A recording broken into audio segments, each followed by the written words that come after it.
Questa è una domanda effettivamente molto temporanea.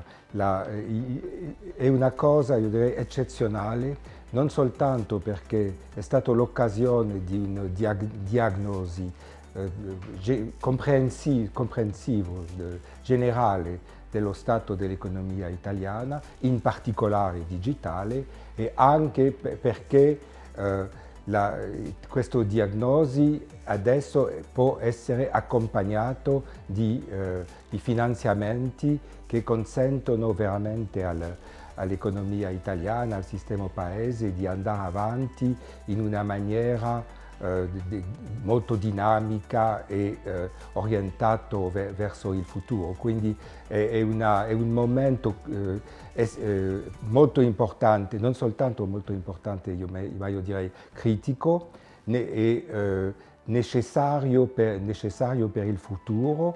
Fortunatamente abbiamo una situazione un po' originale, io direi, di relativo consenso nazionale che consente al governo, all'industria di andare avanti e di concretizzare tutte queste azioni necessarie per il futuro. E se ci concentriamo un po' sul digitale, il digitale, come si sa, è un elemento chiave del futuro dell'economia in materia di infrastrutture e adesso le infrastrutture vanno avanti in Italia, vanno avanti in tutta l'Europa e anche in termini di servizi.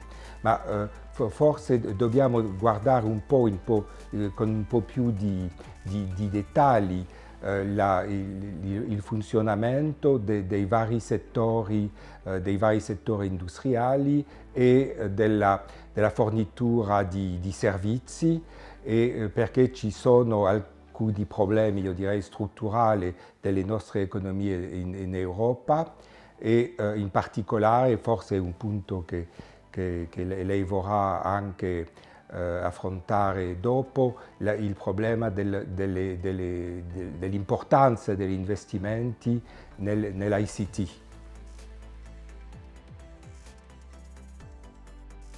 Prima cosa, la metà dei finanziamenti sono prestiti.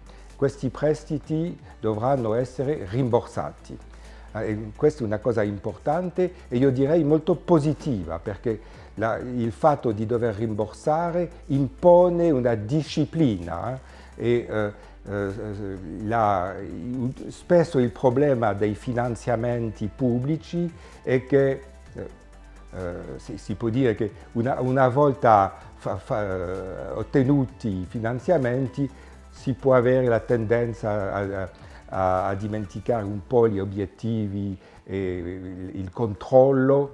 Il controllo può essere un po' insufficiente a livello europeo, dico, abbiamo molti esempi di questo.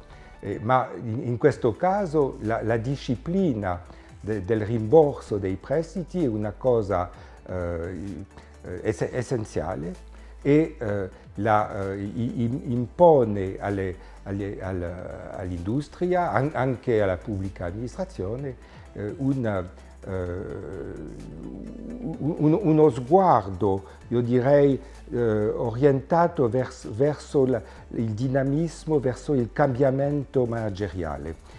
Un investimento ICT non è soltanto un investimento hardware-software, è anche un investimento nelle risorse umane e nei processi di management. Quindi io direi che può sembrare una cosa astratta, ma in realtà è un tema che l'industria deve affrontare in maniera molto attiva, e che come favorire il cambiamento manageriale. E io direi è più facile quando ci sono più soldi, perché il contesto oggi è un contesto di un PNR con finanziamenti, non è un contesto di di diminuzione del disavanzo pubblico o qualcosa del genere. No, si tratta veramente di guardare al futuro con mezzi esistenti e di mettere in moto questi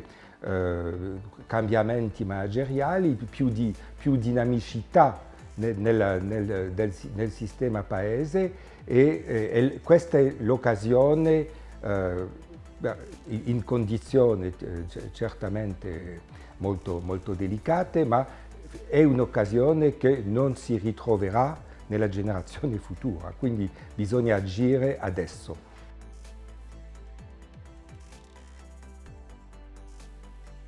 Io direi che il mix apporta la necessaria fluidità dei sistemi, perché siamo in io direi l'ICT, le reti di comunicazione, l'industria delle comunicazioni in generale è un'industria un po' particolare nella quale ci sono